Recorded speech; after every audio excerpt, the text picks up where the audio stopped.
About 6 weeks ago, I made a video suggesting that some of the headlines predicting a record-breaking El Nino were getting a little ahead of the science. At that point, they probably were. The Pacific was certainly changing, but because forecasters were still wrestling with what's known as the spring predictability barrier, there simply wasn't enough evidence to justify saying we were definitely heading towards a so-called super El Nino.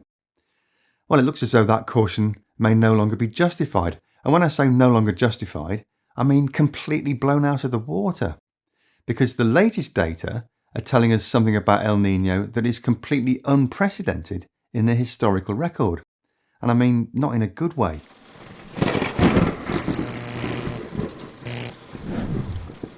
Hello, and welcome to Just Have a Think.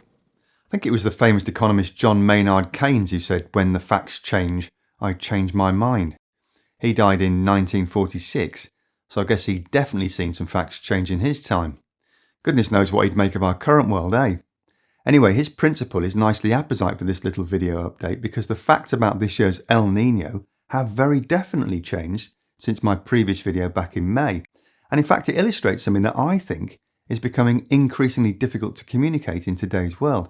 And that's the way that many people are too often being encouraged to assume that when scientists change their conclusion, it somehow means they were wrong in the first place, when in reality that's exactly how science is supposed to work.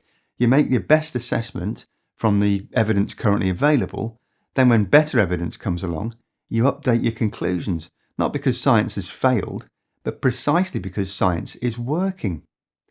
The catalyst for this week's video was an article published just a few days ago by climate scientist Zeke Hausfather, entitled "The Strongest El Nino Ever." If you've followed Zeke's work over the years, you'll know that he's earned a reputation as one of the more cautious interpreters of climate data.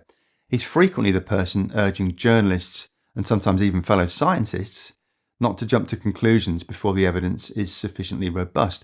He's also contributed to successive IPCC assessment reports, and he's the lead author for the IPCC's 7th assessment report that's currently in preparation. So when somebody with that sort of reputation publishes an article suggesting we may now be heading towards the strongest El Nino ever observed, it's probably worth paying attention. Hausfather's gone to the trouble of collating the latest forecasts from 14 of the world's leading seasonal prediction systems into what the science types call an ensemble. Collectively, those 14 forecasting systems generated 667 individual ensemble simulations of how conditions in the tropical Pacific are likely to evolve over the coming months. When I made my previous video, those ensembles still showed quite a wide spread of possible outcomes, ranging from a moderate El Nino to a strong one, with some outliers hinting at something exceptional. And that range was pretty much all to do with that spring predictability barrier that I mentioned earlier. Now, forecasters have another month's worth of ocean temperature measurements, another month's worth of atmospheric observations, and another month's worth of satellite data. And instead of causing the various models to diverge even further, it's actually making them start to converge towards the same conclusion. El Nino isn't just developing, it looks like it could be stronger than the record El Nino events of 1982 to 83, 1997 to 98, and even 2015 to 16, all of which we'll come back to a little bit later in the video. If those projections are correct, we're about to witness something that modern climate science has never previously observed. So what's changed in the Pacific Ocean over the last few weeks that's persuaded so many independent forecasting systems to start agreeing with one another? Well, to answer that, we need to remind ourselves how an El Nino develops. During a normal year, persistent trade winds blow from east to west across the tropical Pacific, piling warm surface water up around Indonesia and northern Australia. That allows colder, nutrient-rich water to rise from the deep ocean along the coast of South America in a process known as upwelling. The result is a Pacific Ocean that's effectively tilted, warm in the west, cool in the east. But every few years that balance begins to break down. The trade winds weaken and sometimes even reverse for short periods of time.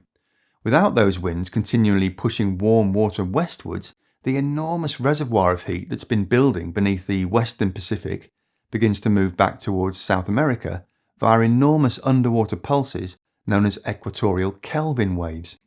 As they move across the Pacific, they deepen the thermocline, which is the boundary separating warm surface water from the colder ocean beneath. That suppresses the normal upwelling of cool water along the equator and allows sea surface temperatures to rise. Once the surface waters begin warming, they heat up the atmosphere above them. That weakens the trade winds even further, which allows still more warm water to move east, which weakens the winds even more. It's a classic positive feedback loop, isn't it? In fact, this one even has a name. It's called the Bjerknes feedback, named after the Norwegian meteorologist Jakob Bjerknes, who first explained how the ocean and atmosphere reinforce one another during El Niño events. Once that feedback really gets going, the entire Pacific climate system can reorganise itself surprisingly quickly, which appears to be what's happened over the past few weeks. One of the striking features highlighted by Hausfather's analysis isn't simply how warm the tropical Pacific is becoming, it's how quickly it's warming. The current forecasts suggest a remarkably rapid transition from La Niña conditions earlier this year to a potentially very strong El Niño by the end of 2026. Trade winds across parts of the equatorial Pacific have weakened substantially. Several powerful downwelling Kelvin waves have propagated eastwards beneath the surface. Subsurface heat content across this central and eastern Pacific has increased dramatically, and the so-called multi-model median for the event's peak sea surface temperature anomaly in the Niño 3-4 region, which is the standard index used to monitor El Niño, currently stands at 3.6 degrees Celsius, which is a whopping 0.8 degrees Celsius hotter than the previous record of 2.75 degrees Celsius set in 2015-16. History tells us that these super El Niños can cause mayhem all over the planet. The 1997-98 El Niño became the benchmark against which all subsequent events have been measured. Global coral bleaching reached unprecedented levels. Indonesia experienced huge forest fires that blanketed Southeast Asia in smoke, while East Africa saw severe flooding and parts of Central America suffered devastating storms and landslides. Global average temperatures also reached record highs for the time. Then we had the powerful El Niño of 2015-16. That one helped push global temperatures to another record, triggered one of the worst global coral bleaching events ever observed on the Great Barrier Reef and elsewhere, and contributed to droughts, floods and crop failures affecting millions of people around the world. But according to the latest ensemble forecasts, this one could potentially exceed them all.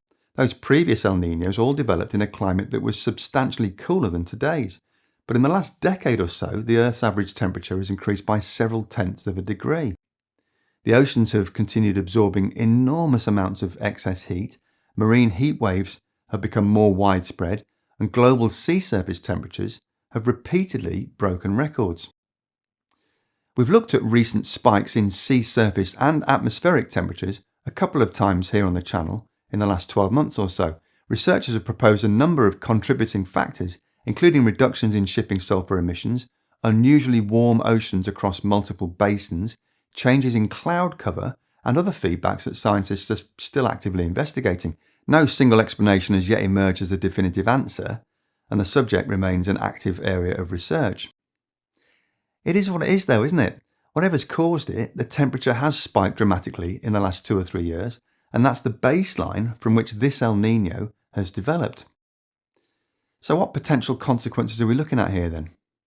Well, it doesn't necessarily mean every weather event around the world will suddenly become worse, but it certainly improves the chances. Exactly how those changes unfold depends upon how El Niño interacts with dozens of other atmospheric and oceanic oscillations, many of which are only predictable weeks or months ahead.